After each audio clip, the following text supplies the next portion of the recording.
Chapter 16 निकालें जरा आज। सेल्स टैक्स को ज़रा साइड पर रखें, चैप्टर 16 निकालें।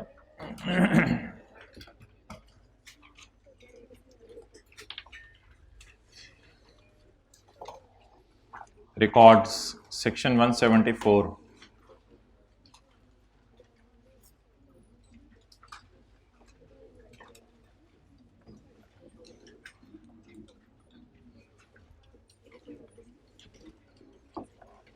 Records and audit. रिकॉर्ड्स में क्या होगा, सेल का रिकॉर्ड रखना होगा आपने, परचेज का रिकॉर्ड रखना होगा आपने, जो है वो रेंट एग्रीमेंट्स का रिकॉर्ड रखना होगा आपने, कोई और कैश सेल का रिकॉर्ड रखना होगा। तो रिकॉर्ड्स एंड ऑडिट। तो every tax payer shall maintain in Pakistan prescribed accounts, prescribed documents and records. तो रिकॉर्ड्स आपने पाकिस्तान में रखना है, ये ना हो आप यहाँ बैठे हों और रिकॉर्ड जर्मनी भेजे हों आपने। P&L वगैरह रिकॉर्ड्स में रेंट एग्रीमेंट बला बला और चीज़ें, सेल का डाटा, परचेज का डाटा, अकाउंट्स, डॉक्यूमेंट्स, रिकॉर्ड आपने पाकिस्तान में रखने हैं।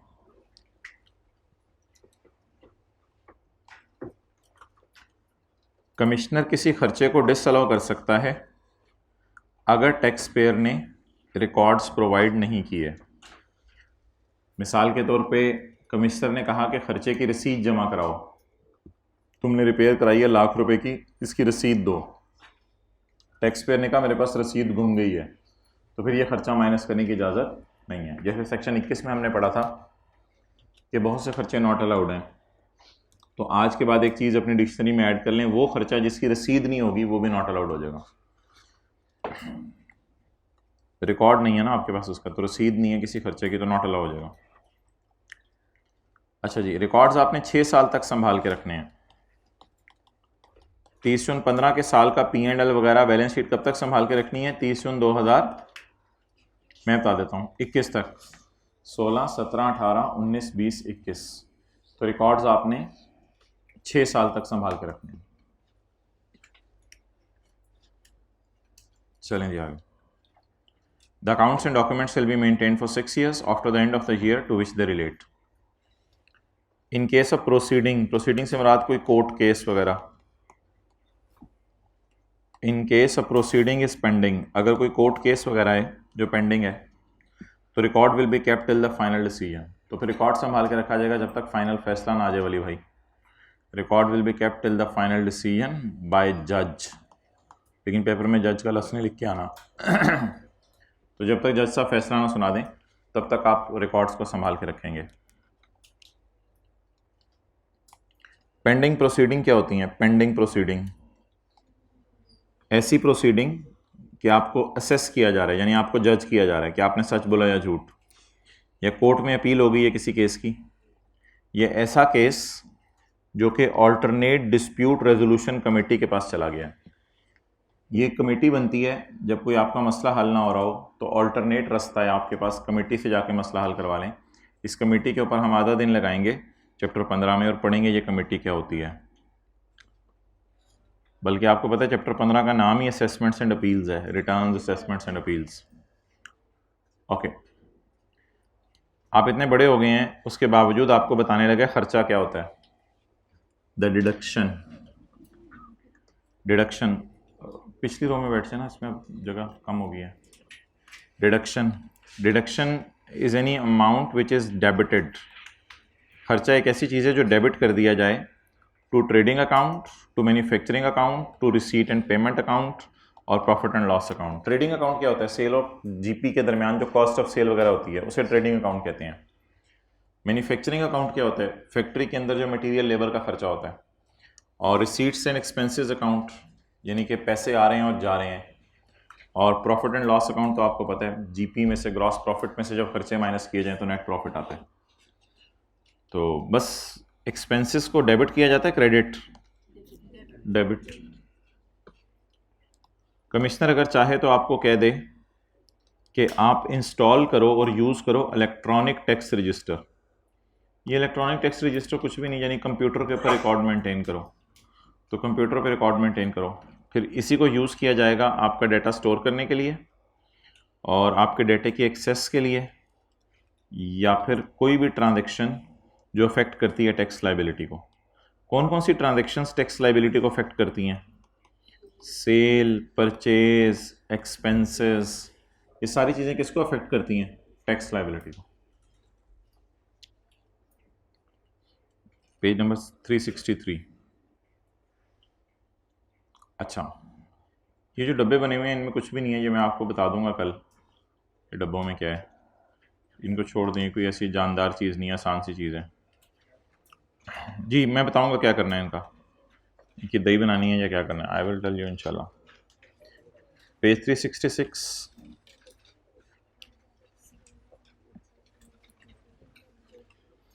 ओके, ये लाइन पढ़ लें, समझ आ गई? तो कंप्यूटर पे भी रिकॉर्ड्स रखे जा सकते हैं, ज़रूरी नहीं कि आप मैनुअल रिकॉर्ड रखें।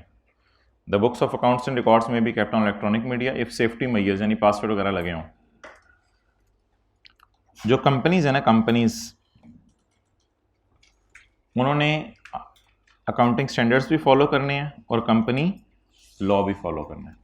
जाहिर बात है, इंडिविजुअल्स ने तो कंपनी लॉ फॉलो नहीं करना, तो कंपनीज ने कंपनी लॉ भी फॉलो करना है और इंटरनेशनल अकाउंटिंग स्टैंडर्ड्स भी फॉलो करने हैं। पेपर में सवाल आ सकता है इसमें से, जनरल फॉर्म, यानी किस तरह रिकॉर्ड्स रखें। जनरल फॉर्म, फॉर्म से मतलब किस तरह रिकॉर्ड रखें। तो ये सवाल आ सकते हैं 2-3 नंबर का। आप कहेंगे कि इलेक्ट्रॉनिक भी रख सकते हैं, और अगर कंपनीज है तो IAS और कंपनी लॉ को फॉलो करेंगे। प्लेस,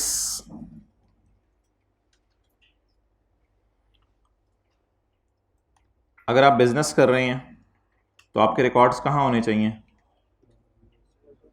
बताएं ना, where the business is carried on. लेकिन अगर if it is carried on in more than one places, लेकिन अगर आपकी बाटा की तरह कई ब्रांचेस हैं तो कहाँ रिकॉर्ड रखें आप? It will be kept on the principal place, main जो प्लेस है आपकी बिजनेस की, हेड ऑफिस समझ लें, तो फिर आप अपने हेड ऑफिस में रिकॉर्ड रखें, हेड ऑफिस, प्रिंसिपल प्लेस।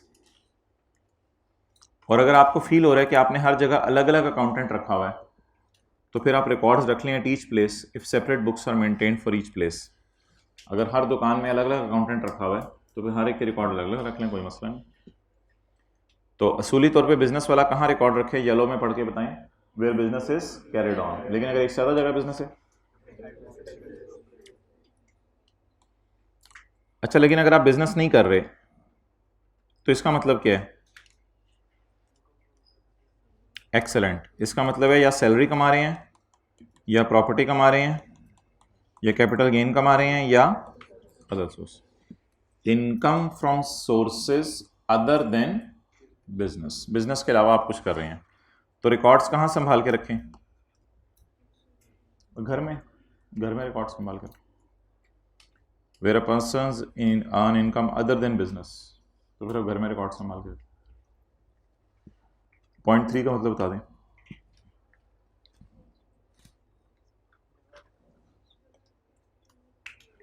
आप रिटर्न में बता दें अपना एड्रेस, अगर घर में रिकॉर्ड रखे हैं तो उसका एड्रेस बता दें कि 14 मॉडल टाउन गली नंबर 4, वो बता दें। और अगर घर में नहीं रखे हुए दुकान पे रखे हैं तो दुकान का पता बता दें, क्योंकि अगर आपसे कोई टैक्स वाले आए तो उनको पता तो हो कि हमने आना कहाँ है। The place where the books are kept shall be clearly stated. तो पेपर में ये सवाल आ सकता है जी, प्लेस का, प्लेस कहाँ आपने रिकॉर्ड रखने हैं। ऑडिट,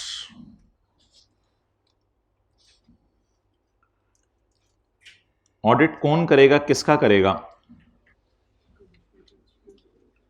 कमिश्नर करेगा, किसका?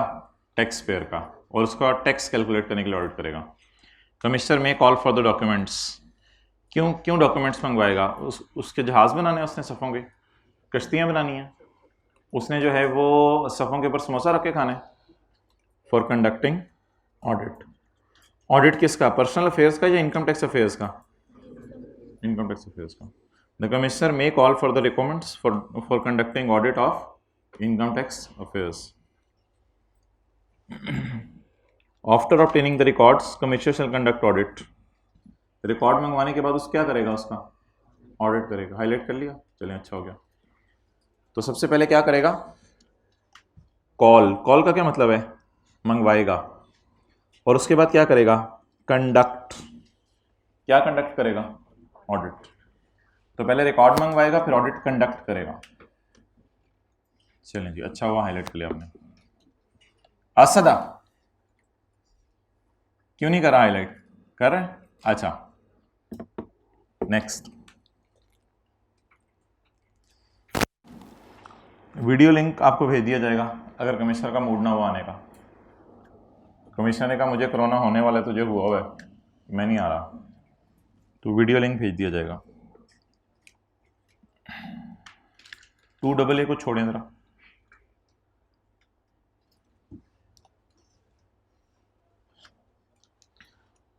आफ्टर कंप्लीटिंग द ऑडिट, अच्छा हम कहाँ पहुंचे हुए थे पहले ज़रा देख लें।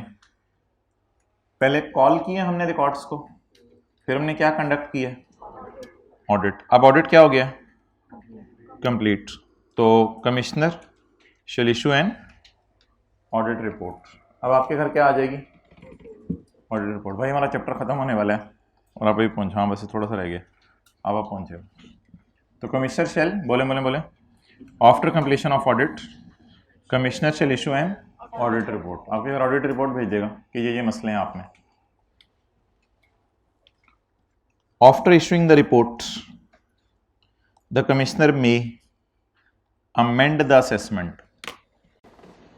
चलें जी, मेरी बात मुकम्मल हुई, अब नीचे तो आसान बातें हैं सारी। तो ये 4-5 स्टेप्स हैं, इनको ज़रा हम नज़र मार लेते हैं। पहले मुझे बता दें अमेंड द असेसमेंट से आपके जहन में क्या आ रहा है। अमेंड द असेसमेंट, असेसमेंट होती है राय और अमेंड मींस बदल जाए। ऑडिट से पहले कमिश्नर ने सोचा होगा आपने 2 जुर्म किए हैं, ऑडिट के बाद पता चलेगा आपने 3 जुर्म किए हैं, या आपने 2 जुर्म नहीं किए। तो कमिश्नर आपके बारे में ऑडिट के बाद राय बदलेगा या अपनी राय कायम रखेगा। After issuing the audit report commissioner may amend assessment. May का क्या मतलब है, हो सकता है उसकी राय उसी तरह हो, वो उसको ना बदलनी पड़े, लेकिन अगर जरूरत पड़ेगी तो राय बदल लेगा। तो ये येलो वाली लाइनें सारी तरह याद करें जी। सबसे पहले he will call for the documents for conducting audit, फिर after obtaining record he shall conduct audit. After completion of audit commissioner shall issue an audit report. Audit report issue करने के बाद आफ्टर इशूइंग ऑडिट रिपोर्ट भी एक सफ़ा होगा। Commissioner के जहन में आपके बारे में राय बदले, ये भी एक सफ़ा होगा। After issuing audit report commissioner में अमेंड द राय, आपके बारे में अपनी राय बदल लेगा। चलें जी, अब तफसीलात पढ़ लें, इसमें क्या है। पॉइंट 1 पढ़ लें, कुछ सवाल है तो पूछ लें।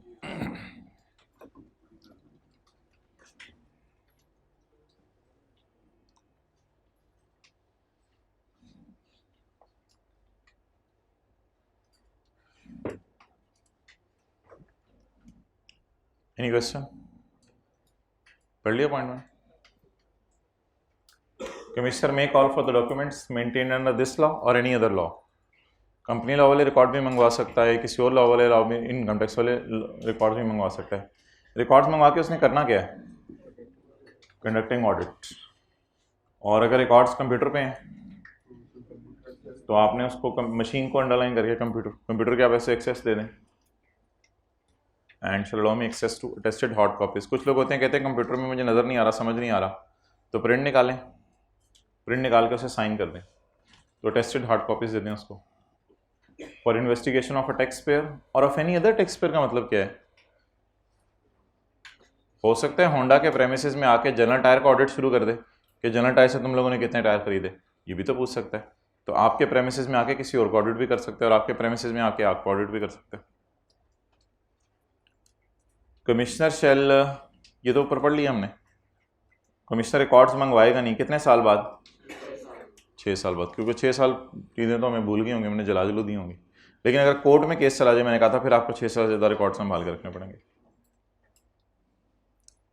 पॉइंट 2 पढ़ लें, तो सवाल है तो पूछ लें।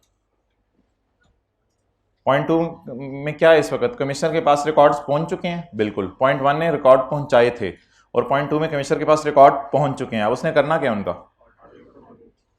After obtaining records of a person the commissioner, दूसरा बुलेट छोड़ें, after obtaining the records of a person the commissioner shall conduct an audit of the income tax affairs. Audit में क्या क्या होगा? एग्जामिनेशन ऑफ अकाउंट्स, P&L वगैरह, accounts P&L होते हैं, examination of accounts, records, inquiry into expenses, inquiry into assets, inquiry into assets कौन से हैं, लाइबिलिटीज कौन सी हैं, कहाँ से खर्चे किए हैं, क्या कर रहे हो तुम। इसका क्या मतलब है? Where necessary record is not maintained. फिर कैसे ऑडिट होगा अगर नेसेसरी रिकॉर्ड नहीं है? तो अगर आपने रिकॉर्ड नहीं रखे हुए तो फिर कोई ना कोई तो हल होगा। मे बी बैंक स्टेटमेंट आप फिर यूज़ कर लें उसकी, कम से कम बैंक में कोई पैसे पुसे तो इसने रखवाए होंगे ना, तो वहाँ से आइडिया हो जाएगा कितना अमीर है, या देख लें उसके घर जाके गाड़ियाँ खड़ी हुई हैं क्या है, तो फिर किसी ना किसी तरह तो काम चलाना पड़ेगा ना। तो जो बंदा इनकारी हो जाए कि मैंने रिकॉर्ड नहीं रखे, तो फिर मे बी बैंक स्टेटमेंट में मंगवा लें, कुछ भी कर लें। चैप्टर 15 और 16 दोनों में से सवाल आते हैं 10 नंबर का, टोटल 10 नंबर का, दोनों में से 10 से 12 नंबर या 8 नंबर का सवाल आ जाता है। ओके, जिस तरह 1 to 3 में से आता है। कमिश्नर में कंडक्ट ऑडिट प्रोसीडिंग्स इलेक्ट्रॉनिकली, तो थ्रू वीडियो लिंक और एनी अदर प्रेस्क्राइब्ड फैसिलिटी।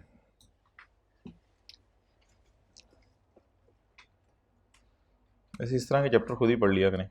अच्छा, ये ना सैटरडे को 3 किस्म के बच्चे थे कॉलेज में जिन्होंने टेस्ट फर्निश नहीं किया था। फर्निश तो किया था लेकिन पहला सवाल किया था, दूसरा नहीं किया था। हालांकि पहला आसान था वैसे, या दूसरा आसान था, दोनों आसान थे। अच्छा, तो इन्होंने टेस्ट फर्निश नहीं किया था, या फिर नामुकम्मल फर्निश किया था, या फिर किया भी था मुकम्मल फर्निश किया था। सर पूछ रहे हैं ये चीज़ क्यों की है, बता नहीं पा रहा ये क्यों की है, क्योंकि चीटिंग की थी। Is unable to give explanation, चीज़ कर दी है पेपर में लेकिन बता नहीं पा रहा कि ये मैंने क्यों किया ऐसा। तो जब किसके पास आपके रिकॉर्ड जाएंगे? कमिश्नर के पास। तो कमिश्नर 3 किस्म के मसले निकाल सकते हैं। Where a tax payer has not furnish the records, एक तो ऐसे लोग होंगे जो अपने रिकॉर्ड जमा ही नहीं करवाएंगे, वो कहेंगे हमारे पास रिकॉर्ड्स हैं ही नहीं। वेयर टैक्स, जैसे आपने अक्सर सुना होगा रिकॉर्ड्स ही जल गए हैं, तो रिकॉर्ड्स को आग लग गई है, तो ये वही सारी गेम है रिकॉर्ड्स वाली। रिकॉर्ड्स को आग लग गई, अब ढूंढो अब कहाँ से निकालें। Where a tax payer has not furnish record, taxpayer इनकारी हो जाए मैंने रिकॉर्ड जमा ही नहीं कराने। Where a tax payer has furnished incomplete records or books of accounts, दे रहे लेकिन कुछ चीजें मांगने पे दे रहे, कुछ चीजें नहीं दे रहा। And where a tax payer is unable to give explanation of defects in records. Defects क्या हैं? मिसाल के तौर पे 3-4 बिल हैं वो मौजूद हैं, 2-3 बिल मिसिंग हैं, तो अब डिफेक्ट्स इन रिकॉर्ड्स आ रहे हैं, तो वो उनको एक्सप्लेन नहीं कर पा रहा कि क्या मसला है। एसी लाख रुपए का खरीद लिया या एसी 10 लाख का खरीद लिया, वो पूछ रहे बार बार कमिश्नर 10 लाख का क्यों खरीदा? जी गया था दुकानदार ने चूना लगा दिया, मुझे खरीद लिया मैंने। क्या मतलब 10 लाख का? तुम पागल थे दीवाने? हाँ मैं पागल हुआ बस उसको। तो अनएबल टू गिव एक्सप्लेनेशन, कुछ बता नहीं पा रहा कि ये क्या मसला है। तो अब सजा सुनाएंगी, सजा क्या देंगे? It shall be considered that taxable income is not correctly, क्या समझा जाएगा टेक्सेबल इनकम आपकी सही है या गलत है? अगर ये 3 हरकतें करेंगे तो क्या समझा जाएगा? टेक्सेबल इनकम आपकी गलत है। And commissioner shall determine the taxable income, और फिर कौन टैक्सेबल इनकम निकालेगा आपकी? On the basis of sectoral benchmark ratios. Sector तो वो इंडस्ट्री होती है जिसमें आप होते हैं, बिजनेस कर रहे हो। बेंचमार्क से मुराद कोई आइडियल या एवरेज रेशोज होंगी। रेशोज का टॉपिक पढ़ लिया FAR 1 में? चलें फिर थोड़ा सा पढ़ लें रेशोज का टॉपिक। एक बिजनेस है, उसकी सेल है 200 रुपये, कॉस्ट ऑफ सेल है 70 रुपये, खर्चे हैं 10 रुपये, प्रॉफिट है 120। अगर मैं 120 को 200 पे डिवाइड करूं, 120 को 200 पे डिवाइड करूं, तो इस रेशो का नाम क्या होगा? Profit over cell. प्रॉफिट कितने फीसद है सेल का? 100 से भी मल्टीप्लाई करना पड़ेगा ना ताकि जवाब परसेंटेज में आ जाए। तो प्रॉफिट कितने परसेंट है सेल का? 60% शायद बन रहा हो, इसी के करीब करीब। तो इसको रेशोज कहते हैं। ये FAR 1 में आपके सिलेबस में है रेशोज। इसी तरह अगर आप 10 रुपये को पकड़ के 200 पे डिवाइड करें तो इसे कहा जाएगा एक्सपेंस कितने फीसद है सेल का। और अगर ये रेशोज आप निकाल लें तो रेशोज निकाल के डिफरेंट कंपनीज की आपस में कंपेयर भी की जा सकती हैं, डिफरेंट कंपनीज की कंपेयर भी की जाती हैं। होंडा का प्रॉफिट पकड़ें और सेल से डिवाइड करें, टोटा का प्रॉफिट पकड़ें और सेल से डिवाइड करें, इससे पता चल जाएगा कौन बेटर परफॉर्म कर रहा है। ठीक है, तो ये रेशियोज का टॉपिक है, लिखने की जरूरत नहीं, ये रेशियोज हैं कुछ। तो अगर आप काबू नहीं आ रहे तो फिर क्या करें, किसी ना किसी तरीके से तो करना है, आप अपने रिकॉर्ड ही जमा नहीं करवा रहे, तो फिर आप जिस सेक्टर में हैं, जिस इंडस्ट्री में हैं, उसकी कोई एवरेज रेशियोज निकाली जाएंगी और उस बेस पे आपका टैक्स निकाला जाएगा, प्रॉफिट जज किया जाएगा। क्या आपने कभी सुना हुकूमत ने ऐसे ही नंबर दे दिए लोगों को, पेपर ही नहीं दिए, उन्होंने नंबर दे दिए हैं अभी। तो इसी तरह बंदा रिकॉर्ड ही नहीं दिखा रहा और कमिश्नर ने उसका प्रॉफिट भी निकाल दिया। कैसे निकाला? कुछ ना कुछ तुक्के तो मानने पड़ेंगे, based on sectoral benchmark ratios, sector की एवरेज रेशियोज निकाल के आपका जो है। और अगर आप फिर आपको तकलीफ हो रही है कि नहीं है मेरा इतना प्रॉफिट, तो फिर वो कहेगा रिकॉर्ड दिखा दो, फिर हमने तो नहीं कुछ कहा, तो फिर रिकॉर्ड दिखाओ। अगर आप कह रहे हो मेरा ये नहीं है, तो फिर खुद लोग भागे भागे रिकॉर्ड ले आते हैं। तो नहीं लाएंगे रिकॉर्ड तो फिर ये इनको कुछ ना कुछ टैक्स देना ही पड़ेगा। रेशियोज कौन कौन सी हो सकती हैं? इस बार पेपर में सवाल आया था, डिफाइन सेक्टोरल बेंचमार्क रेशियोज। बच्चों पे इतना नशा छाया हुआ था, सैलरी के चैप्टर में बेंचमार्क रेट की डेफिनेशन लिखा है, सैलरी के चैप्टर में बेंचमार्क रेट की डेफिनेशन लिखा है, हालांकि सवाल था sectoral benchmark ratios. The expression sectoral benchmark ratios means standard business sector ratios. Standard ratios कौन कौन सी standard? Notified by board on the basis of comparative cases. Comparative cases क्या मतलब? मुख्तलिफ कंपनीज का जो कंपैरिजन करने में यूज होती हैं। रेशियोज के नाम बता दें, फाइनेंशियल रेशियोज, प्रोडक्शन रेशियोज यानी कितनी प्रोडक्शन इस साल हुई, कितनी अगले साल हुई, दोनों कंपनीज की कितनी हुई। जीपी रेशियो, जीपी रेशियो कैसे निकलेगी? जीपी को सेल पे डिवाइड करके। Net profit ratio, net profit को सेल पे डिवाइड करके।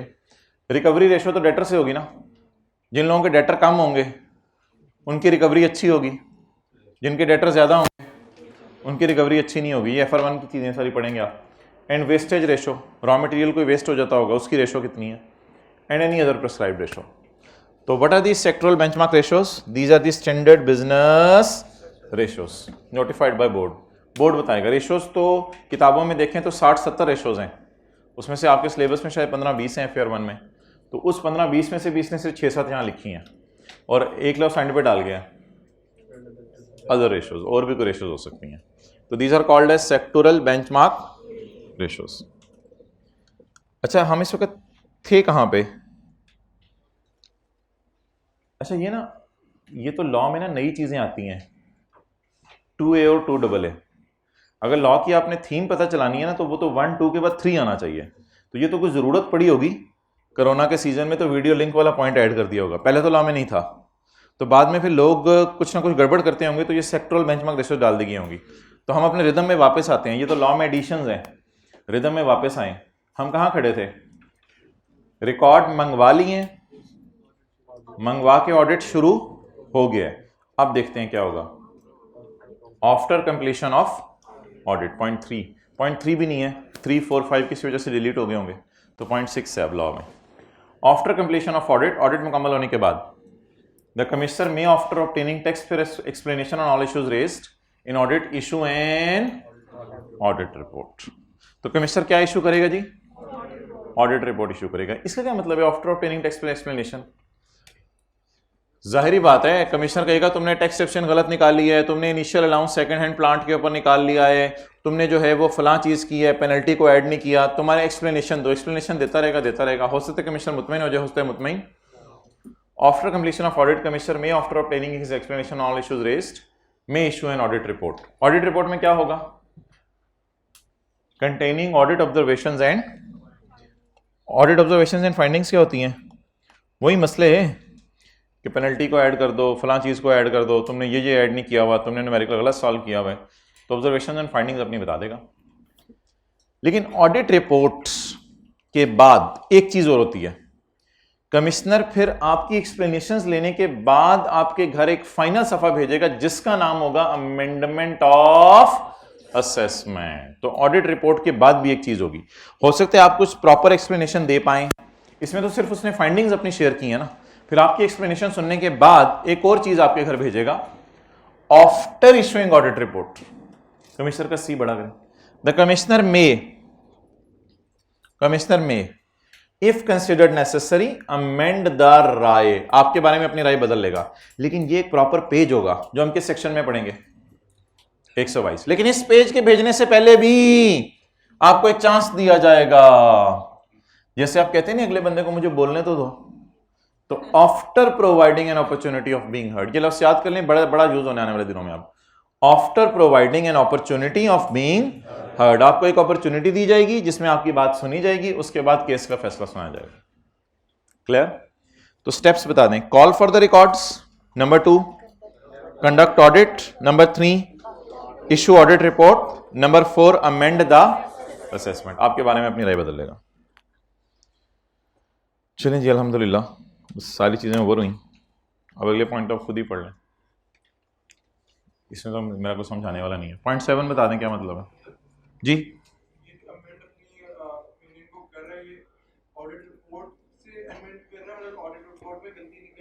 यार ये इंशाल्लाह ना तकरीबन एक दिन पूरा लग जाएगा ये बात समझाने में मुझे। सेक्शन 122 में चैप्टर 15 में ऑडिट रिपोर्ट के बाद ही होगा ये सेक्शन 122 एक पूरी कहानी है।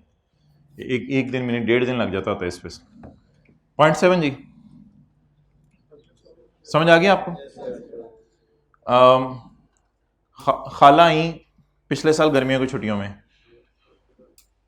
इस साल जब खाला ने आके बेल दी तो आपने खाला फिर आप पिछले साल भी आप आई थी, अभी तो फूफो के बच्चे भी अंदर बैठे हुए हैं तो आप भी तो ऐसी बात नहीं करनी चाहिए ना। लेकिन पढ़ लें पॉइंट 7, यही वो मना कर रहा है। कहते हैं कमिश्नर वालों ने बाटा का ऑडिट किया एक साल, अगले साल फिर दोबारा बाटा का ऑडिट करने चले गए। बाटा वालों ने कहा सर्विस वाले नजर नहीं आते, हश पपीज वाले नजर नहीं आते, हम ही मिले हैं तुम्हें। नहीं ऐसा नहीं कहना आपने, आने देना। If a person has been selected for audit in a year, he can also be selected for audit in next or following year। Sir मैं ही नजर आता हूं आपको पूरी क्लास में। अच्छा जी, पॉइंट नंबर 8 बता दें मतलब पॉइंट 8 का।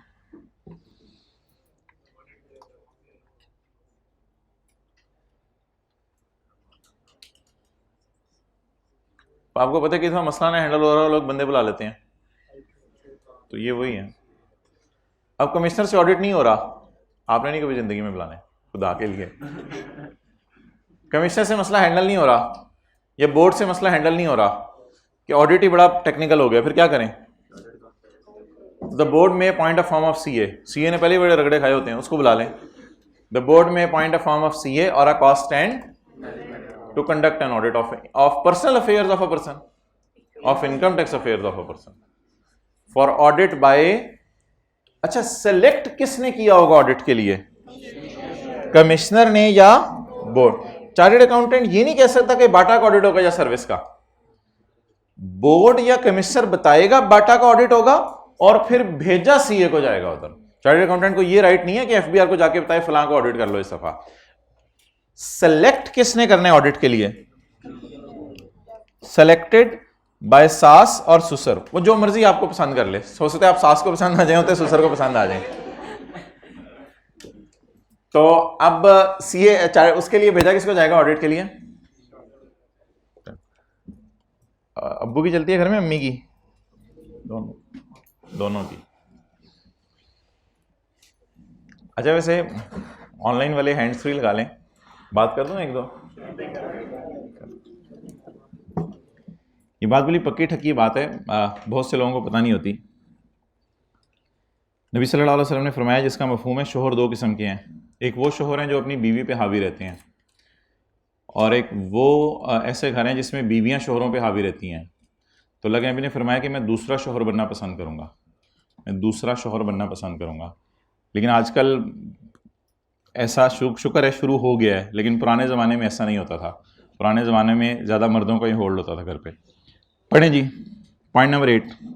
अब ऑनलाइन वाले ऑन कर लें जो भी करना है। पॉइंट नंबर 8,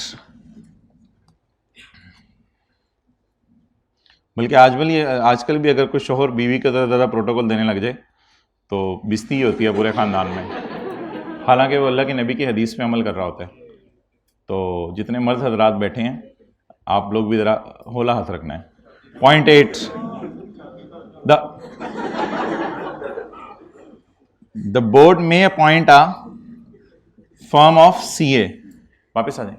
द बोर्ड में appoint a firm of CA or a cost and management accountant to conduct Audit of income tax affairs of a person selected for audit by commissioner or board. The scope of audit shall be determined by board on a case to case basis. Scope क्या होता है? Depth. The depth of audit shall be determined by board on case to case basis.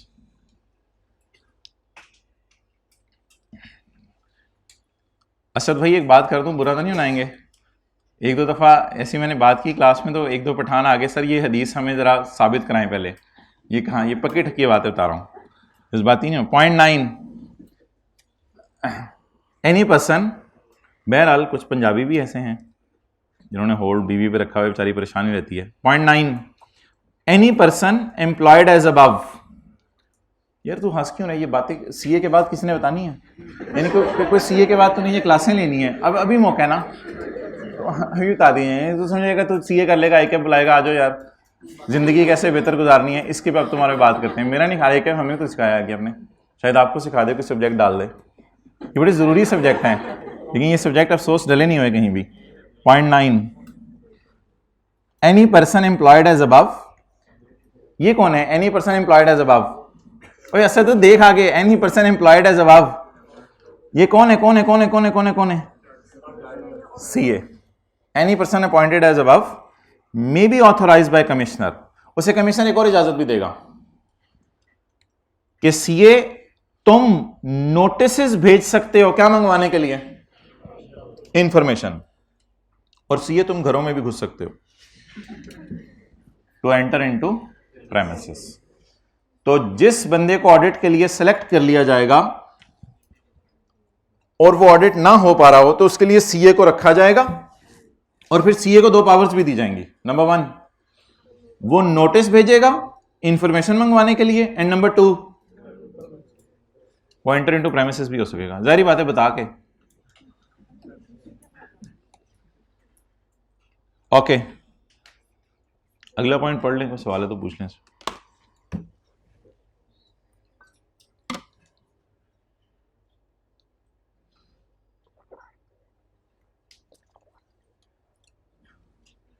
चलिए, अब नहीं समझ आया तो सिर्फ अंडरलाइन किया हुआ पढ़ें, शायद समझ आ जाए।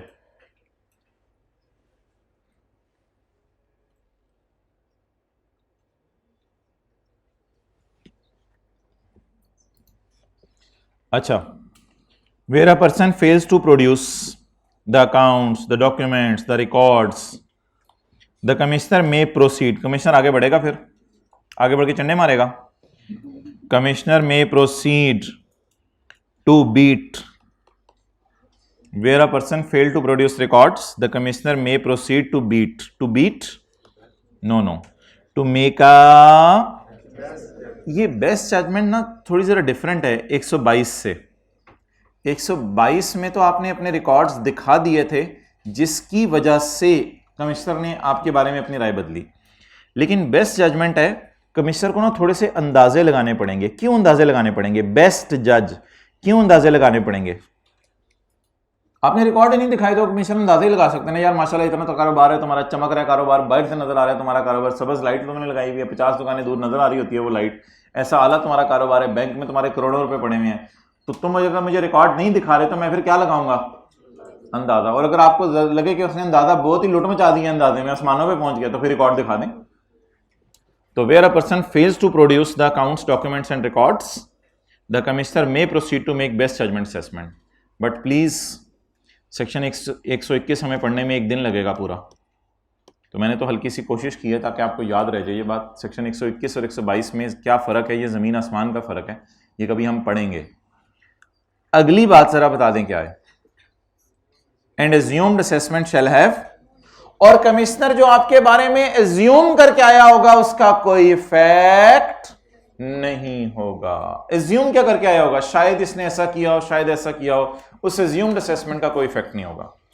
लेकिन अगेन प्लीज ये बात सेक्शन 120 में पढ़ेंगे और बड़ी डिटेल से तकरीबन 3 दिन में समझेंगे assumed assessment, best judgement assessment और अमेंडेड असेसमेंट में क्या फर्क है। वो जो चैप्टर 15 है हमारा रिटर्न असेसमेंट अपील्स वाला, तो इसको जरा याद कर लें फिक्रे को भी फिलहाल। Where a person fails to produce the accounts, the documents and the records, the commissioner में बढ़ आगे to make a best judgement and assumed assessment shall have no legal effect. अच्छा जी, ये जो 11 पॉइंट है ना, इसका सिर्फ 11 और 12 पढ़ना है, बाकी सारा ऊपर वाला उसने रिपीट किया हुआ है। और 11 और 12 बड़ा आसान सा है। स्पेशल ऑडिट, बड़ी मछलियाँ होती हैं ना, बड़ी मछलियाँ, तो बड़ी मछलियों का कभी कभी ऑडिट होता है। तो बड़ी मछलियों को ऑडिट करने के लिए एक बनेगा स्पेशल ऑडिट पैनल। क्या बनेगा? Special audit panel. The board में appoint as many as special audit panels, यानी 2-3 बंदों का पैनल अलग बन गया, जरदारी के घर भेज दो। 2-3 बंदों का पैनल अलग बन गया, मलिक रियाज के घर भेज दो। 2-3 बंदों का पैनल अलग बन गया, चलो जी नवाज शरीफ के घर भेज दो। तो द बोर्ड में appoint as many as special audit panels as may be necessary. कम से कम इसमें कितने बंदे होंगे? 2। और 2 कौन से होंगे? अभी याद कर लें। एक ऑफिसर होगा, ऑफिसर आपको पता है चैप्टर 15 में हमने पढ़ा था, additional commissioner, deputy commissioner, assistant commissioner होता है, चैप्टर 15 में पढ़ा था। एक ऑफिसर होगा, एक सीए होगा, एक कॉस्ट एंड मैनेजमेंट अकाउंटेंट होगा। आमतौर पे इन 3 में से 2 बंदे ही होते हैं, ये चौथे पांचवें को नहीं बुलाना पड़ता। आमतौर पे इन 3 में से 2 बंदे होते हैं, या तीनों भी हो सकते हैं, कोई मसला नहीं। तो 2 या 2 से ज्यादा बंदों का टीम बनेगी। ऐसा भी हो सकता है एक ये हो और 2 ही सीए हो, कुछ नहीं, उसमें भी अलाउड है, 2 या 2 से ज्यादा बंदे हों।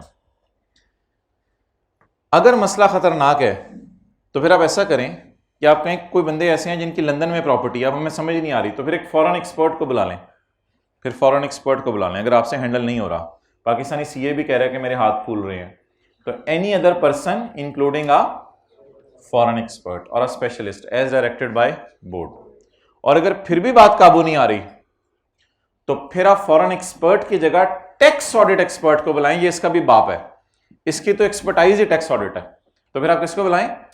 टैक्स। और फॉरेन एक्सपर्ट तो किसी और चीज में भी एक्सपर्ट हो सकते हैं और टैक्स में भी, लेकिन ये जो टैक्स ऑडिट एक्सपर्ट है ये तो स्पेशलिस्ट है इस फील्ड का, इसको बुला लें। लेकिन ये बंदा आपको कहीं से मिलेगा नहीं, इसके लिए आपको 2 इदारों को राब्ता करना पड़ेगा। आप किसी से प्रोग्राम तय करेंगे ऑडिट असिस्टेंस का, या आप इंटरनेशनल टैक्स ऑर्गेनाइजेशन में जाएंगे दुनिया में किसी के पास, या किसी और मुल्क के एफबीआर के पास जाएंगे, और टैक्स अथॉरिटी आउटसाइड पाकिस्तान। तो ये बंदा लेने के लिए बाजार में आपको नहीं घूमना पड़ेगा, ये बंदा लेने के लिए आप इधर चले जाएंगे या इधर चले जाएंगे। तो जबानी याद कर लें हम साथ साथ कि क्या क्या हो गया?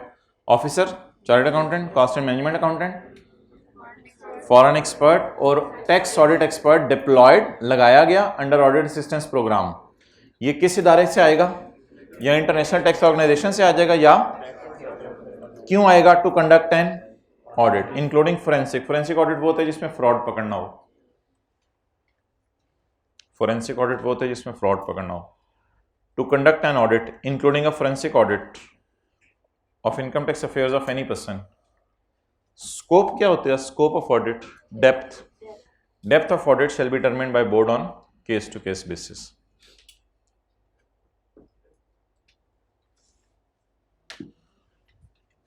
ये उंगली नजर आ रही है आपको? कितनी जगहों पे है? 4 जगहों पे। किस पे नहीं है?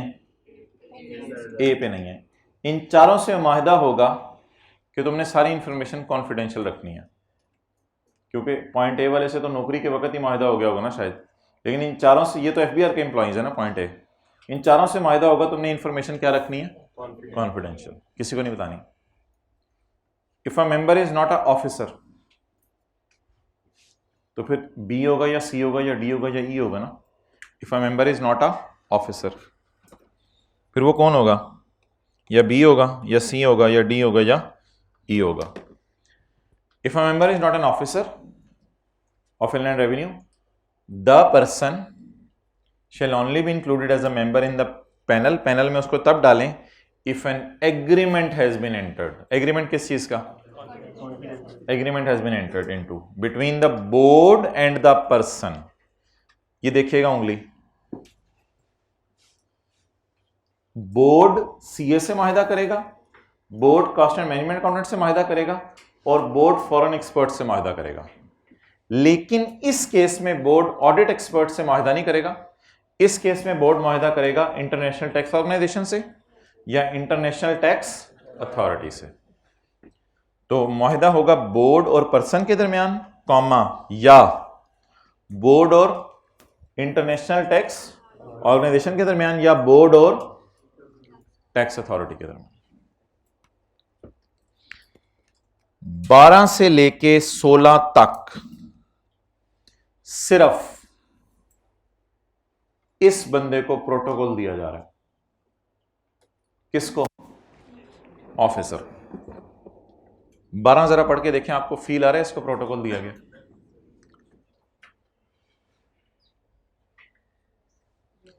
इनमें से कोई हेड होगा ना, इनमें से कोई हेड होगा इनका। सीए की कोई और राय है, कॉस्ट एंड मैनेजमेंट अकाउंटेंट की कोई और राय है, ऑफिसर की कोई और राय है, तो हेड कौन करेगा फिर इनको? तो फिर चलेगी किसकी? अब्बू की, अम्मी की, या ऑफिसर की? ऑफिसर की। तो special audit panel shall be headed by chairman who shall be an officer. Officer को प्रोटोकॉल दिया गया। पॉइंट 13 पढ़ के देखें, ऑफिसर को प्रोटोकॉल दिया गया, यानी इंपॉर्टेंस दी गई है। ये तो वही लाइन है जो ऊपर पड़ी थी, power to enter into premises and power to obtain for conducting shall be exercise by officer. ये पावर कौन एक्सरसाइज करेगा? हाँ, किसी को डेलीगेट कर दे वो बनानी है, लेकिन मेन कौन एक्सरसाइज करेगा ये पावर? तो किसको फिर प्रोटोकॉल दिया जा रहा है? ऑफिसर को। पॉइंट 14 तो लिख लें, पॉइंट 10 है 100%। पॉइंट 10 याद कर लीजिएगा, 14 वही है। Where a person fail to produce before the commissioner और स्पेशल ऑडिट पैनल। इधर क्या लिखा हुआ था? कमिश्नर और सीए, लेकिन इधर क्या लिखा हुआ है? कमिश्नर और special audit panel. Where a person fails to produce before commissioner और स्पेशल ऑडिट पैनल, आगे अंग्रेजी वही है। एनी अकाउंट्स द कमिश्नर में proceed to make and assumes assessment shall have no legal effect। Okay, सबर का इम्तिहान खत्म हो रहा है, 3-4 लाइनें रह गई बस। If any one member of special audit, अच्छा ये पढ़ के तरफ बताएं किसको प्रोटोकॉल दिया जा रहा है? पॉइंट 15 पढ़ के।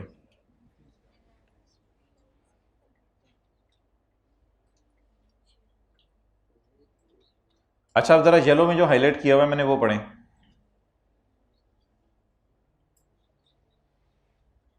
येलो वाला पढ़ के जरा मतलब बता दें क्या है?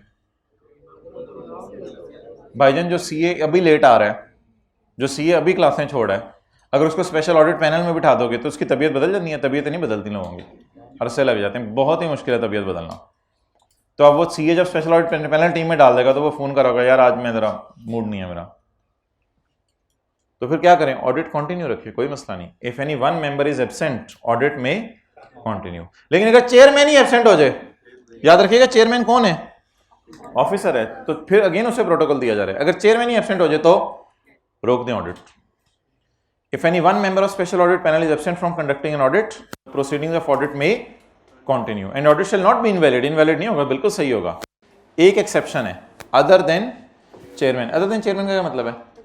अगर चेयरमैन एब्सेंट हो जाए तो फिर अंग्रेजी ऐसे बनेगी, if he is absent then audit में स्टॉप। लेकिन अगर वो है तो ऑडिट जारी रखें, कोई मसला नहीं। सीए नहीं आ रहा तो रहे अपने घर में, फिर डाले 4। पॉइंट 16 पढ़ के बताएं किसको प्रोटोकॉल दिया जा रहा है?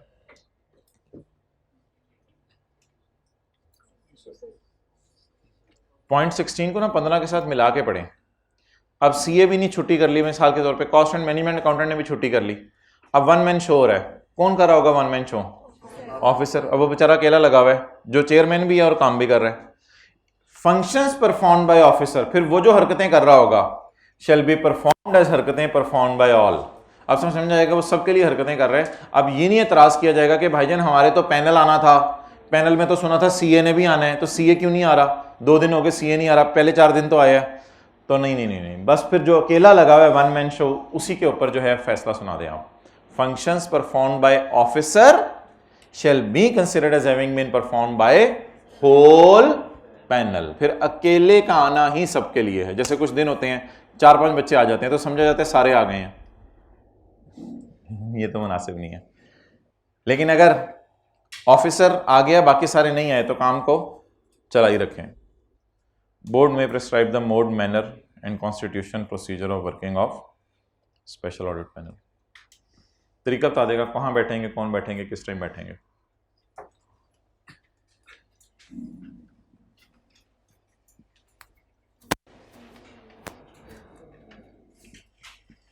वो आ जा। अच्छा, अब हमारे सफ़ों के दरमियान में क्या रह गए हैं? डब्बे। डब्बों में कुछ ऐसा नहीं है, डब्बों में मैं बताऊंगा क्या है और उसको टैकल कैसे करना है। फिलहाल मुझे बता दें, डब्बों में ना .1 है एक पहले सफ़े पे शायद, और पहले सफ़े पे शायद .2 है, और डब्बों में जाकर कोई तीसरे चौथे सफ़े पे .3 है। डब्बों में लिखा हुआ है 1 2 3, और फिर 2 के आगे 1 2 3 4। चलें इसको अभी छोड़ दें, इधर देखें। एक जो बिजनेसमैन है, कुछ रिकॉर्ड्स उसने जनरली रखने हैं। जनरली का क्या मतलब है? ये सब बिजनेसमैन ने रखने हैं, सब बिजनेसमैन ने रखने हैं। कुछ बिजनेसमैन होंगे जिनके तौर पे खास तौर पे कुछ बताना पड़ेगा, कुछ बिजनेसमैन होंगे जिनके बारे में खास तौर पे बताना पड़ेगा, लेकिन इनमें कंपनीज नहीं होंगी, क्योंकि कंपनीज इधर ही कवर हो जाएंगी। और सैलरी, प्रॉपर्टी, कैपिटल की अदर सोर्स वालों की तो बात ही अलग होगी .3 में। .2 को मैं एक्सप्लेन करने लगा हूं कि कुछ बिजनेसमैन खास होंगे। उनमें कौन होंगे? एक होंगे नए टैक्स पेयर, ये खास बिजनेसमैन है। इस पे हम .2 का 1 लगाएंगे अभी थोड़ी देर बाद। .2 का 1 लगाएंगे। कुछ नए टैक्स पेयर नहीं होंगे, पुराने होंगे, या वो चीजें खरीद के बेच रहे होंगे या चीजें बना के बेच रहे होंगे, और उनका साल का प्रॉफिट 5 लाख से कम होगा या साल का प्रॉफिट 5 लाख से ज्यादा होगा। जिनका साल का प्रॉफिट 5 लाख से कम होगा उनसे हम कुछ ज्यादा डेटा नहीं मांगेंगे। 2 के 1, 2 का 1, नए टैक्स पेयर से थोड़ा मोटा डेटा मांगेंगे, उनसे भी थोड़ा बहुत डेटा मांग लेंगे, कुछ ज्यादा रिकॉर्ड्स उनसे नहीं मांगेंगे। लेकिन जिन दुकानदारों का माशाल्लाह प्रॉफिट साल का 5 लाख से, उनसे हम कुछ ज्यादा डेटा मांगेंगे, वो 2 के .2 की रोशनी में। अच्छा, चाहती। लेकिन ये मैन्युफैक्चरर वो हैं जिनकी सेल 25 लाख से कम है। ये छोटे मैन्युफैक्चरर हैं, ट्रेडर नहीं, ये छोटे मैन्युफैक्चरर हैं। ये कुछ समझ आ रही है? मैं जरा ट्राई करता हूं समझाने की। ऐसा मैन्युफैक्चरर जिसकी सेल 25 लाख से कम है और प्रॉफिट 5 लाख से कम है, वो यहां आएगा। सेल और प्रॉफिट में फर्क होता है ना। सेल का मतलब है कि खर्चे माइनस नहीं हुए, प्रॉफिट का मतलब है खर्चे माइनस हो गए। मिसाल के तौर पे सेल 25 लाख है और 22 लाख खर्चे हैं, तो फिर यहां 3 लाख आ जाएगा। तो फिर ये 25 लाख से कम सेल है और ये यहां फॉल कर जाएगा। अगर एक ऐसा मैन्युफैक्चरर है जिसकी सेल 22 लाख है और खर्चे सिर्फ 2 लाख हैं, लकीली 22 लाख सेल है, खर्चे 2 लाख हैं, तो 20 लाख प्रॉफिट आया। ये प्रॉफिट इसको इधर ले आएगा और इसकी बिजनेस इनकम किससे ज्यादा हो जाएगी? 5 लाख से ज्यादा हो जाएगी। ऐसे मैन्युफैक्चरर, ट्रेडर्स की बात नहीं कर रहा मैं, सिर्फ मैन्युफैक्चरर्स की। ऐसे मैन्युफैक्चरर जिनकी सेल 25 लाख से कम है, 20-22 लाख, और प्रॉफिट बेचारों को नहीं बचा क्योंकि खर्चे ही बहुत ज्यादा थे। लेकिन कुछ लोग होंगे 20-22 लाख कमा रहे, सेल होगी इनकी, लेकिन खर्चे कम होंगे, 3-4 लाख खर्चे होंगे, तो 20-21 लाख इनको बच गया, तो फिर तो माशाल्लाह इनका प्रॉफिट अच्छा खासा है। अब कौन से मैन्युफैक्चरर बच गए? जिनकी सेल 25 लाख से, उनका प्रॉफिट नहीं देखा जाएगा। ऐसे मैन्युफैक्चरर जिनकी सेल 25 लाख से, उनका प्रॉफिट नहीं देखा जाएगा। उनमें कोई दो कैटेगरीज नहीं, उन पे एक नया पॉइंट लगेगा, ये तो बहुत बड़ी मछली है, .2 का 4, इनका प्रॉफिट नहीं पूछा जाएगा। और इसके बाद wholesaler, distributor, dealer, commission agents, इन पे एक अलग पॉइंट लगेगा 2 का 2, वो असल में यही वाला होगा। और इन द एंड मैं और आप बच गए प्रोफेशनल्स, डॉक्टर्स, अकाउंटेंट्स, ऑडिटर्स, इन पे पॉइंट नंबर 2 का 3 लगेगा। तो ये इंशाल्लाह फिर अब कल पढ़ेंगे कि .2 में लिखा क्या हुआ है, 1 में लिखा क्या हुआ है, 3 में लिखा क्या हुआ है। ये काफ़ी है आज के लिए। फिलहाल इसकी तस्वीर खींच लें। नहीं, लिखने का टाइम तो नहीं दे रहा, आप किसी से कहो तस्वीर खींच ले, तो क्लास के बाद आप नोट कर लेना इससे। नहीं, ट्रेडर के लिए सेल की लिमिट नहीं है, ट्रेडर के लिए प्रॉफिट देखा जाएगा। क्लास के बाद इस क्लास में आ जाइएगा, इधर आके भी तस्वीर खींच सकते हैं आप।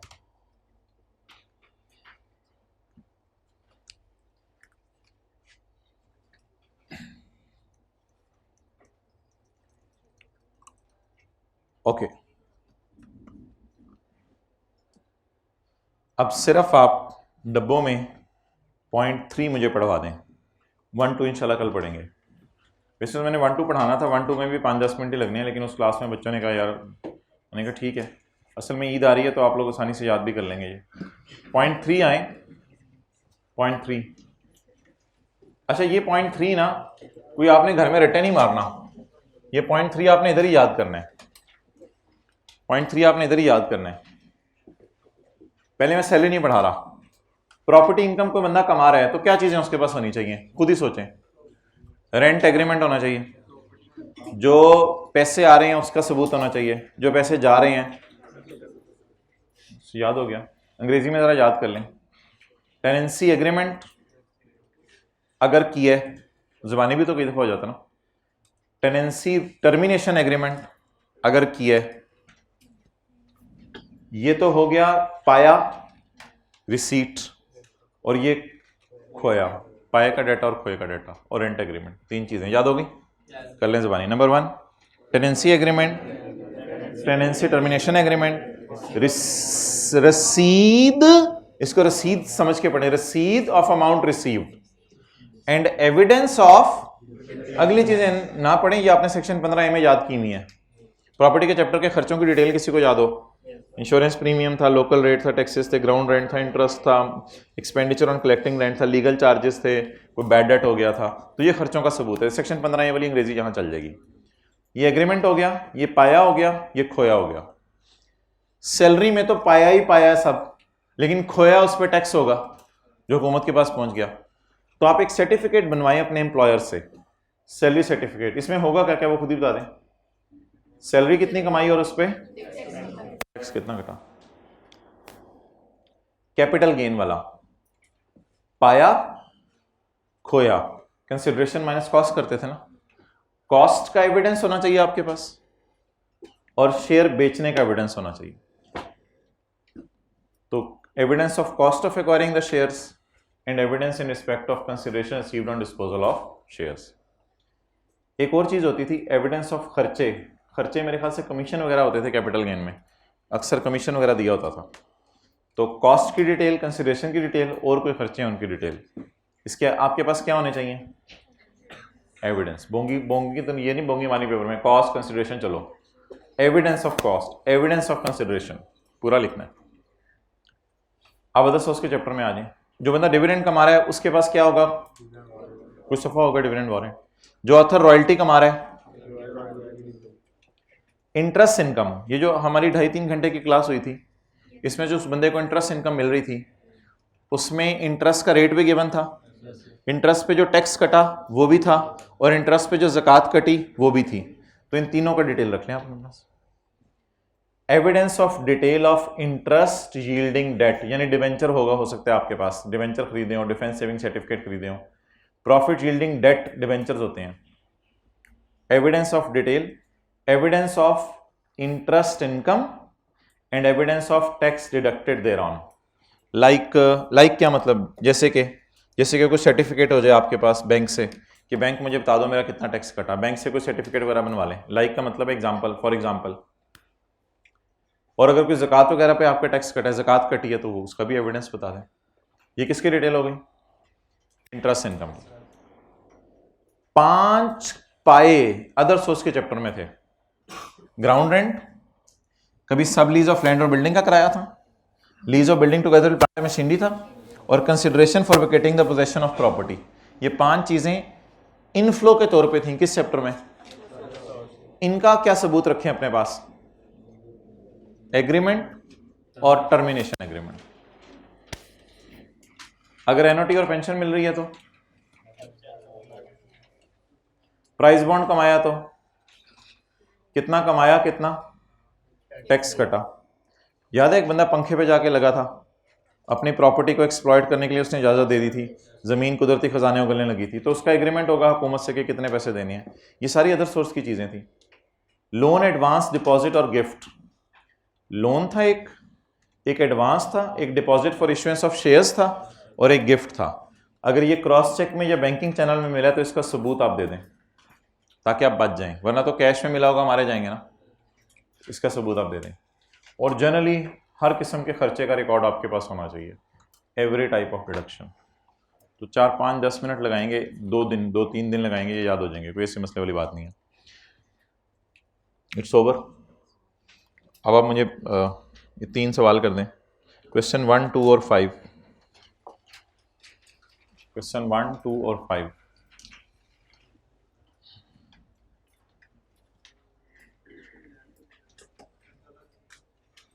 जी हाँ बिल्कुल सही कह रहे हो, सही जवाब दिया 1 का। अब 2 पढ़ लो।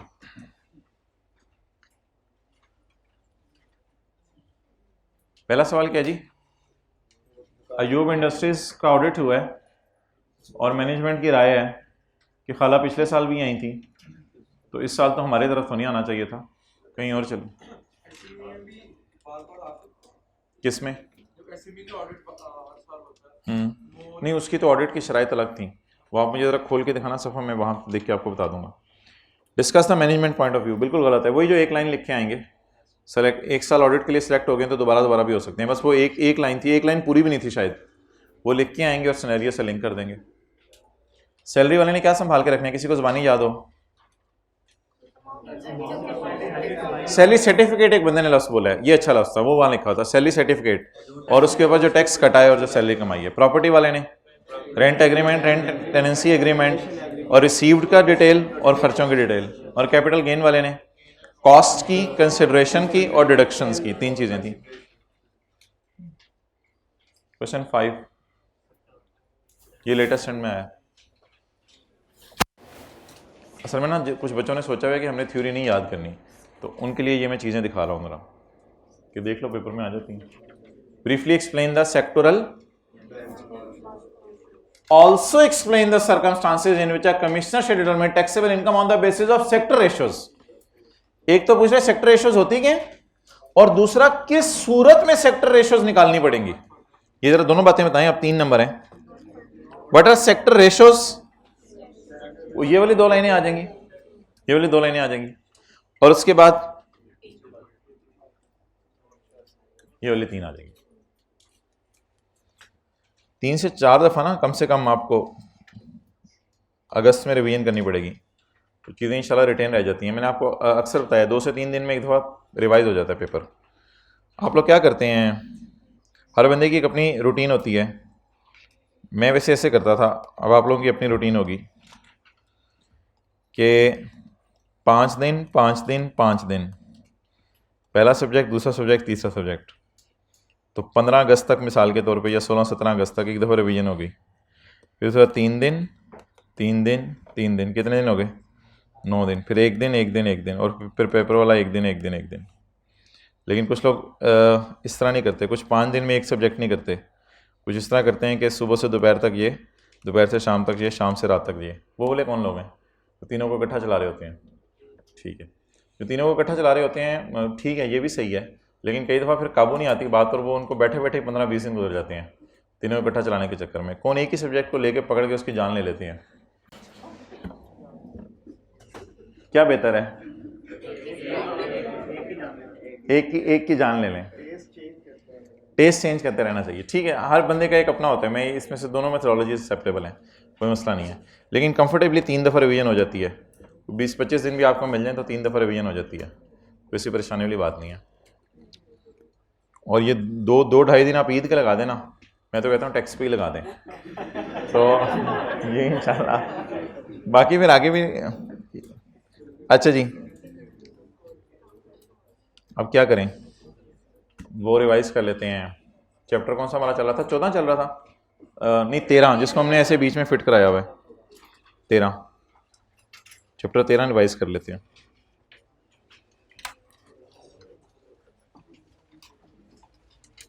ये ज़रा ये वाला और ये वाला पॉइंट पढ़ लें, ताकि मैं एक सवाल और कराने वो करा दूं। ये दोनों पॉइंट्स पढ़ लें। ये हमने पिछली से पिछली क्लास में बनाई थी ना डायग्राम।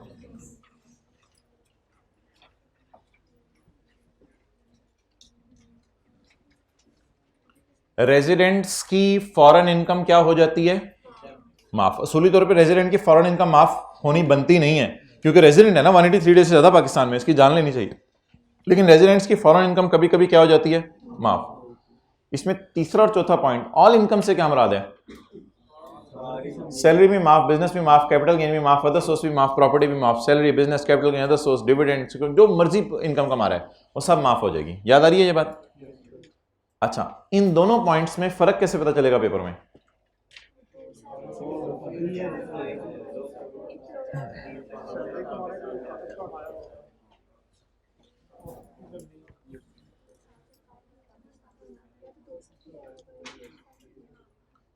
इन दोनों पॉइंट्स में फर्क कैसे पता चलेगा? अच्छा, ये जो बंदा है ना, ये कई साल से बाहर था, पाकिस्तान वापस आ गया है। कई साल से बाहर था, पाकिस्तान वापस आ गया है। कई साल से बाहर गया हुआ था, जैसे वो अल्ताफ हुसैन भाई को बुला लें आप, ठीक है? तो कई साल से बाहर था, अब पाकिस्तान वापस आ गया। और भी को बता दें, वो अदनान समी खान भी शायद इंडिया गया हुआ है, कितने सालों से? कई सालों से। नवाज शरीफ को तो अभी इतने 4 साल से मुसलसल नॉन रेजिडेंट तो नहीं है। नवाज शरीफ को अगर अभी आप बुला भी लेंगे तो उसको इधर तो बेनिफिट नहीं दे सकेंगे उसको भी। तो बता दें, जो बंदे पाकिस्तान के थे लेकिन पाकिस्तान को बाय बाय करके चले गए और कई साल से बाहर हैं, 4 साल, 5 साल, 6 साल, 10 साल से, और पाकिस्तान वापस आ रहे हैं, ये उन लोगों के लिए। लेकिन ये उन लोगों के लिए नहीं जो पाकिस्तान वापस आ रहे हैं, ये पाकिस्तान नौकरी करने आ रहे हैं और अभी 3 साल से ज्यादा इनका स्टे नहीं हुआ। अगर चौथे साल भी ये रुक गए ना पाकिस्तान में, तो फिर भाईजान इनकी फॉरेन इनकम टैक्सेबल हो जाएगी। तो 3 साल तक इनको हम प्रोटोकॉल देंगे। पाकिस्तान क्या करने आए हैं? नौकरी करने आए हैं। तो ना ये पॉइंट है ना, ये पॉइंट असल में ना पेपर में हिंट दिया करेगा आपको। सवाल में ना कोई ऐसी लाइन लिखी होगी कि पाकिस्तान नौकरी कर रहा है वो बंदा, ये बात लिखी होगी, नौकरी कर रहा है। इधर आके ये बंदा जो मर्जी करे पाकिस्तान में, कौन है इसको पूछने वाला? तो पाकिस्तान से छोड़ के चला गया था, दिल चाह पाकिस्तान वापस आ जाए। जब ये पाकिस्तान का था और पाकिस्तान वापस आ रहा है, पहले बाहर चला गया हुआ था, पाकिस्तान वापस आ रहा है, और ये नौकरी करने कुछ अरसे के लिए आया पाकिस्तान, नौकरी करने के लिए कुछ अरसे के लिए आया हुआ है पाकिस्तान, और स्टे इसका 3 साल से अभी कम है।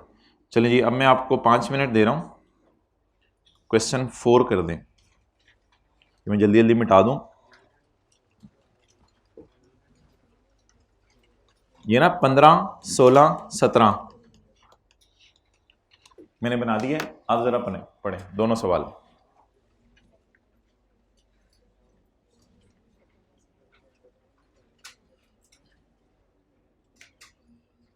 मैंने क्या क्या ढूंढे, सैलरी कमाने कौन आया है, इस तरह का ढूंढे, वहां से आसानी हो जाएगी आपको।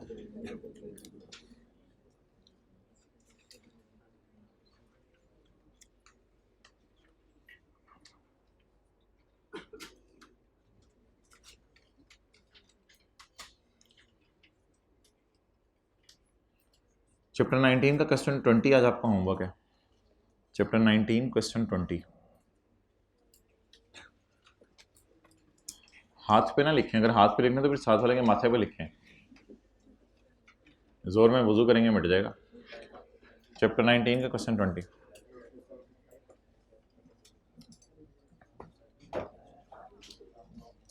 अच्छा, ये ना बड़ा मजे का पॉइंट है, इसने दोनों प्रोविजंस टेस्ट किए अलग अलग। पहले वाले बंदे के बारे में देखते हैं। Explain the treatment of foreign incomes for 2017। Explain the treatment of foreign incomes for 2017, not 15, not 16, only 17। Explain the, Bablu किधर चले गए?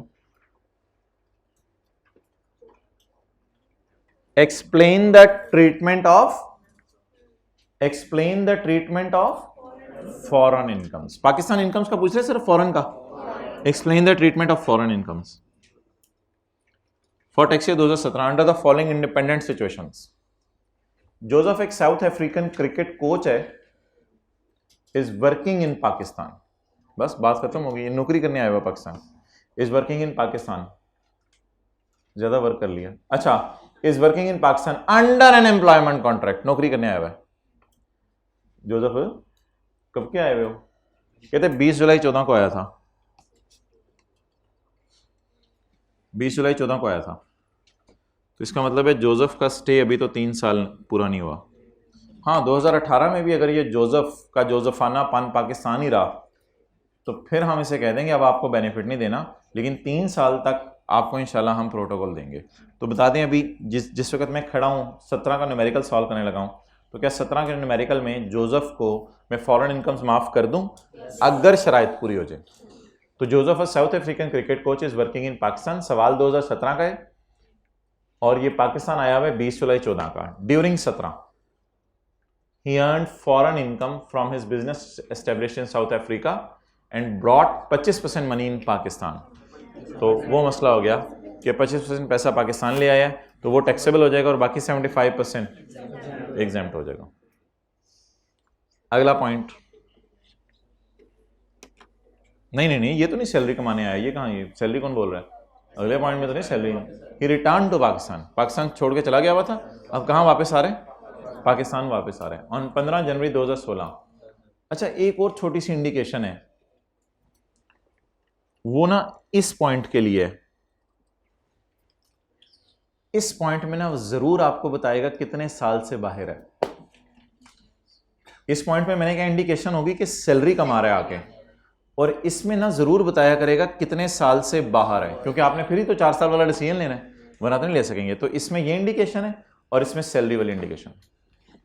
तो देखें इसमें बता रहा है कितने साल से बाहर है, 10 साल से बाहर है। 15 जनवरी 16, नई डायग्राम नहीं बना रहा मैं, इसी में फिट कर दूं। 15 जनवरी 16 ये वाला साल बनेगा, 15 जनवरी 16। 15 जनवरी 16 Farhan return to Pakistan from London after 10 years and has been living in Pakistan since then, तब से पाकिस्तान है। ड्यूरिंग 17 ही रिसीव्ड इतने ग्रेट ब्रिटेन पाउंड, यही होगा जीबीपी, पता नहीं क्या होगा, बहरहाल बाहर की करेंसी है, एज रिटर्न इंटरेस्ट के तौर पे from is investment London. London में इसने कोई इन्वेस्टमेंट की है, वहां से इसे पैसे आ रहे हैं। तो इसे किस किस साल बेनिफिट देंगे?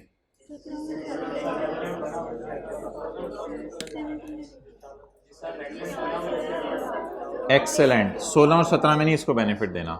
16 में तो पहले ही नॉन रेजिडेंट है। क्यों? 15 जनवरी को आए ना, तो कोई 15 जनवरी के बजाय अगर 1 जनवरी को आता ना तो फिर भी हमें दिन गिनने पड़ते।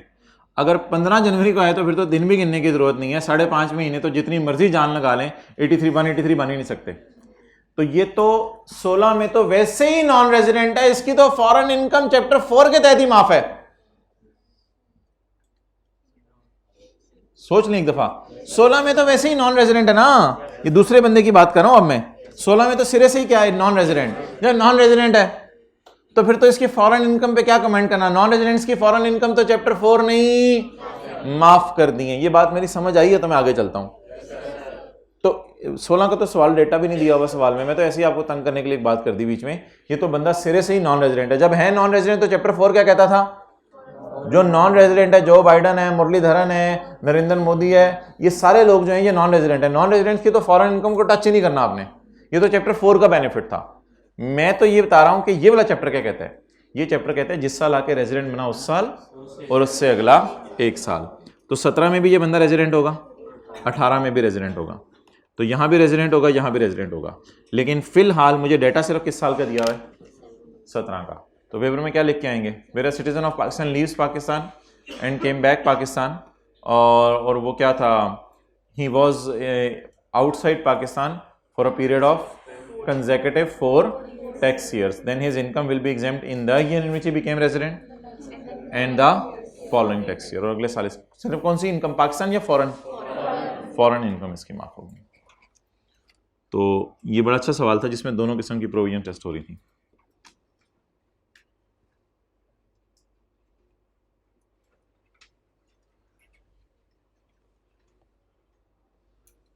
अच्छा, एक और क्या कहते हैं चैप्टर, अब आपको होमवर्क में क्या दिया मैंने? चैप्टर 19 का क्वेश्चन 20। अच्छा, इसमें ये बात आपको परेशान तो नहीं करेगी चैप्टर 19 के क्वेश्चन 20 में कि वो यूएई में काम कर रहा था 5 साल से और अब पाकिस्तान आ गया? तो ये वाला पॉइंट ज़रा सोच लीजिएगा क्या है। यूएई में काम कर रहा था 5 साल से, अब पाकिस्तान आ गया वो। तो ज़रा सोच लीजिएगा इसका क्या करना है। ये पॉइंट हो गया। ये वाला पॉइंट तो मैंने वो जो 3 घंटे वाली क्लास में ना डलवा दिया था, इसी को कॉपी पेस्ट करके डलवाया था। सेक्शन 62 के 2 टैक्स हैं, उनमें से सिर्फ कौन सा माफ कर दें? एक माफ कर दें। और इस सवाल में एक और पॉइंट था थोड़ा मुश्किल, वो था cost of preparation of feasibility study. ये भी मैंने 2.5 लाख वाली फिगर उठा के उस सवाल में आपको करवा दी है। अब मैं ये एक्सपेक्ट करूंगा कि क्वेश्चन 20 आपका टैक्स पेबल टू गवर्नमेंट तक मैच करना चाहिए, क्योंकि जो 2-3 टफ पॉइंट्स थे वो करवा दी हैं। कल आपको कोई अगला सवाल होमवर्क में मिलेगा। अच्छा, पिछली क्लास में क्या सवाल किया था? चैप्टर 19 किया था। चैप्टर 19 सॉरी क्वेश्चन 19 किया था ना, सुल्तान वाला, पार्ट टाइम सिंगर वाला। अच्छा, इसमें आपको याद था पार्ट टाइम सिंगर में हमने टैक्स डेप्रिसिएशन भी निकाली थी और टैक्स वालों का गेन लॉस भी निकाला था।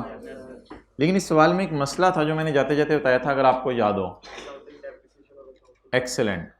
यह रसूली तौर पे ना प्रॉफिट तक पहुंचते हुए अकाउंटिंग वालों की डेप्रिसिएशन और अकाउंटिंग वालों का गेन लॉस रिकॉर्ड हो जाना चाहिए।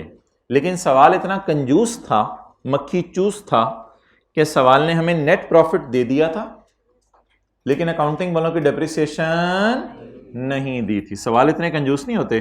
जैसे आप आज होमवर्क वाला सवाल करेंगे तो होमवर्क वाले सवाल के अंदर जो है वो आपको इंशाल्लाह अकाउंटिंग वालों की डेप्रिसिएशन देगा, अकाउंटिंग वालों की डेप्रिसिएशन देगा और वो कहेगा कॉस्ट ऑफ सेल में पड़ी हुई है। क्वेश्चन 20 जब आप करेंगे तो अकाउंटिंग वालों की डेप्रिसिएशन तो सवाल को देनी चाहिए, लेकिन सवाल वाला अगर अकाउंटिंग वालों की डेप्रिसिएशन नहीं दे रहा और अकाउंटिंग वालों का गेन लॉस नहीं दे रहा तो उसको हम उल्टा तो सकते नहीं। लेकिन हमने टैक्स वालों की डेप्रिसिएशन और टैक्स वालों का गेन लॉस निकाल लिया हुआ है। इस निकली हुई फिगर्स को इग्नोर कर दें, कुछ ना करके आए ना, तो इसलिए मजबूरन हमने टैक्स वालों की डेप्रिसिएशन माइनस कर दी थी और टैक्स वालों का गेन ऐड कर दिया था। और इसकी लॉजिक मैंने आपको ये दी थी कि शायद इस बंदे ने जो अकाउंटेंट रखा हो वो थोड़ा सा खर दिमाग था, उसको पता ही नहीं था कि अकाउंटिंग डेप्रिसिएशंस भी निकालनी होती हैं, उसको पता ही नहीं था कि अकाउंटिंग वालों का गेन लॉस भी निकालना होता है। उसने सिर्फ मुलाजमीन की तनख्वाहें रिकॉर्ड की हुई थी और उसने बिजली के बिल रिकॉर्ड किए हुए थे, बाकी खर्चे शायद उसको पता ही नहीं था रिकॉर्ड करने भी होते हैं। तो ये वर्स्ट तरीन सवाल था एक की हिस्ट्री में, 8 साल पहले आया था, जिसमें अकाउंटिंग डेप्रिसिएशन उल्टा के टैक्स एक्सेप्शन माइनस नहीं की जा रही थी बल्कि सिर्फ टैक्स एक्सेप्शन माइनस की जा रही थी। लेकिन ऐसी बोंगी उसके बाद आई ने कभी नहीं मारी। चलें जी, टेस्ट ले आए। टेस्ट में हाईएस्ट मार्क्स किसके आए हैं? कितने नंबर हैं?